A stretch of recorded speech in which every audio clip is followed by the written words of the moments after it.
आपण शिकतो आहोत SSC बोर्डाचा 10वीचा पॉलिटिकल सायन्सचा चौथा धडा सोशल अँड पॉलिटिकल मुवमेंट्स, ज्याला मराठीमध्ये म्हटलेले सामाजिक आणि राजकीय चळवळी. आपण एक्सरसाइज घेतोय त्याच्यामधला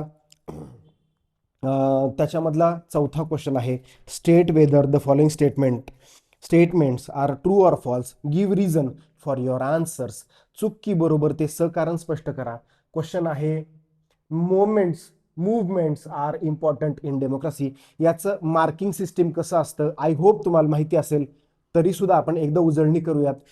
चूक आहे का हे सेंटेन्स, हे विधान चूक आहे का बरोबर आहे हे सांगण्यासाठी अर्धा मार्क आहे आणि त्याच्या एक्सप्लेनेशनसाठी पुढचा 1.5 मार्क आहे.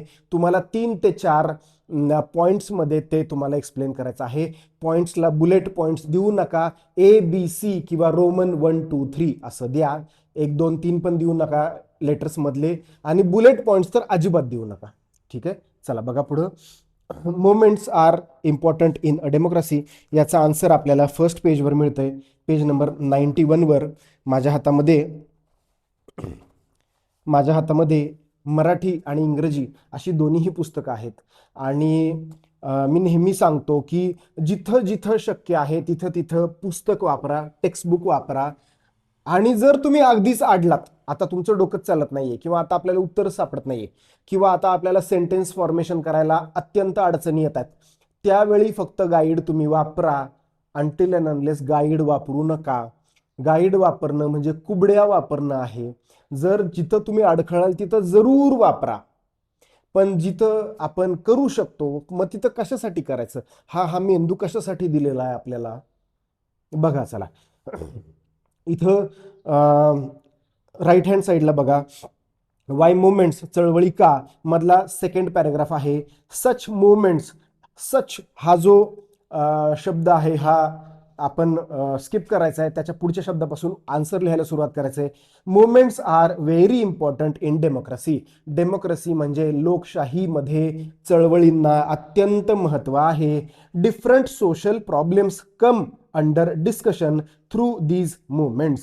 वेगवेगळे जे सामाजिक प्रॉब्लेम्स आहेत ते त्याच्यातून चळवळीच्या माध्यमातून समोर येतात, डिस्कशन्समधून समोर येतात. The government has to pay attention to such problems. मग गव्हर्नमेंटला पण काय करावं लागतं, गव्हर्नमेंटला पण तिथं लक्ष द्यावं लागतं. ठीक आहे, त्या मागण्यांकडं किंवा त्या मुद्द्यांकडं, कारण की ते गंभीर मुद्दे असतात. माणसं त्याच्यासाठी लढतात. माणसं आपलं अनेक अशी वेडी माणसं बघितली, वेडी म्हणजे पॉझिटिव्हली घ्या, अशी वेडी माणसं बघितली की एखाद्या ध्येयासाठी वेड्यासारखे ते प्रेरित होतात, त्या प्रश्नासंबंधी काम करतात. आणि मग गव्हर्नमेंटला पण त्यांच्याकडे लक्ष द्यावं लागतं. पुढे बघूया. Leaders and activist of the movement provide necessary information about those issues to the government. आता मला एक आठवत आहेत, त्यांचं नाव आहे आदरणीय हेरंब कुलकर्णीजी. ते शिक्षणावर, महाराष्ट्रामध्ये शिक्षणावर बरंच काम करतात. किंवा मध्ये मध्ये त्यांनी एकल पालकत्व असतं, सिंगल पॅरेंटिंग करणाऱ्या बायका किंवा विधवा बायका, अशांसाठी त्यांनी खूप काम केलेले. ते सामाजिक कार्यकर्ते आहेत, शिक्षण तज्ज्ञ आहेत आणि त्यांचं काम फार मोठं आहे. ओके, तर त्या माध्यमातून ते गव्हर्नमेंटच्या समोर, सरकारच्या समोर प्रश्न मांडत राहतात. सरकारला जाणीव करून देतात की या प्रश्नाची दाहकता, या प्रश्नाचं गांभीर्य किती आहे. ठीक आहे, बघा पुढं. This information is very useful for the government while making policies. मग गव्हर्नमेंटला त्या प्रश्नासंदर्भामध्ये ज्या काही पॉलिसीज करायच्या, बदल करायचे आहेत किंवा काही योजना आखायच्या आहेत, त्यावेळी या माहितीचा उपयोग होतो. हे जे तज्ज्ञ आहेत, या तज्ज्ञांनी दिलेल्या माहितीचा त्यावेळी अत्यंत उपयोग होतो. पुढे बघूया. Some movements aim at opposing a particular decision. आपण हे पण बघूया, मराठीतून पण बघूया. शासनाच्या काही निर्णयांना अथवा धोरणांना विरोध करण्यासाठी सुद्धा चळवळी उभ्या केल्या जातात. मला आठवतंय गुजरातमध्ये खूप वर्षापूर्वी मेधा पाटकर यांनी नर्मदा बचाव आंदोलन असं, नर्मदा बचाव समिती, नर्मदा बचाव आंदोलन असं एक खूप मोठं, मग सरकारचा तो एक प्रोजेक्ट होता, त्याला त्यांनी त्या ठिकाणी विरोध केलेला होता. हे फक्त एक एक्झाम्पल आहे. पुढे बघा. Policy of the government, the right to protest is considered an important right in democracy. डेमोक्रेसीमध्ये जे बरेचसे राईट्स आहेत, right to education, right to vote, right to information, त्याच्यामध्ये राईट टू प्रोटेस्ट म्हणजे आंदोलन करण्याचा किंवा प्रतिकार करण्याचा हक्क, निषेध, मराठीमध्ये म्हटलंय निषेध अथवा प्रतिकार करण्याचा हक्क हा लोकशाहीमधला एक महत्वाचा हक्क आहे. हावेवर, परंतु this right needs to be use patiently and responsibly. पण हा जो काय म्हणतात त्याला,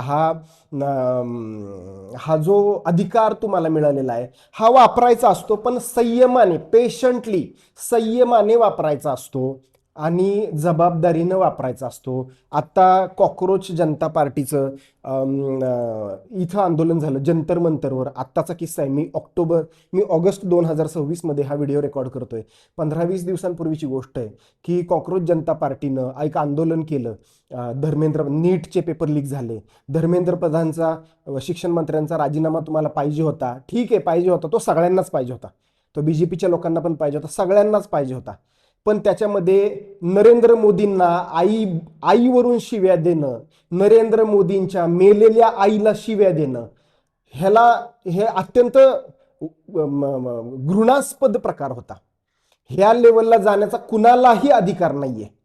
काही त्यांच्या मेलेल्या आईनं कुणाचं घोडं मारलेलं नाहीये.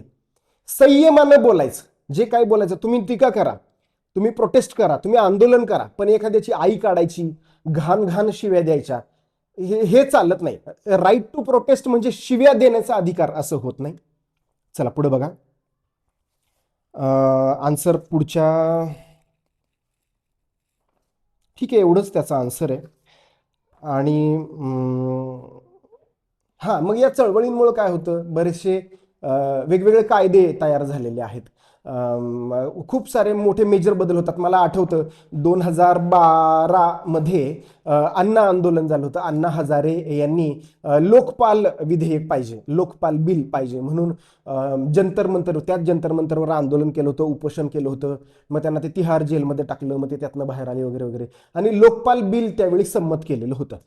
तर ही ताकद आहे आंदोलनाची. किंवा आता जंतर मंतरवर जे आंदोलन झालं त्यानं भारताच्या शिक्षण मंत्र्याला राजीनामा द्यायला भाग पाडलं. ही ताकद आहे आंदोलनांची किंवा चळवळींची. ठीक आहे, आय होप आपल्याला हा मुद्दा समजला असेल. छोटाच पॉईंट होता त्यामुळे छोटाच व्हिडिओ झालेला आहे. असे कुठले अजून व्हिडिओज असतील जे तुम्हाला हवेत कमेंटमध्ये सांगा. या लेसन मधले बाकीचे व्हिडिओज प्लेलिस्टमध्ये चेक करा. भेटूयात एका नेक्स्ट व्हिडिओमध्ये. काही तुमचं जे काही म्हणणं असेल कमेंटमध्ये मला नक्की कळवा. तुम्ही जी कुठली डिमांड कराल तो व्हिडिओ 2 दिवसामध्ये करायचा मी प्रयत्न करेन. चला आत्तापुरतं एवढंच. भेटूया एका नव्या व्हिडिओमध्ये. तोपर्यंत टाटा, बाय बाय.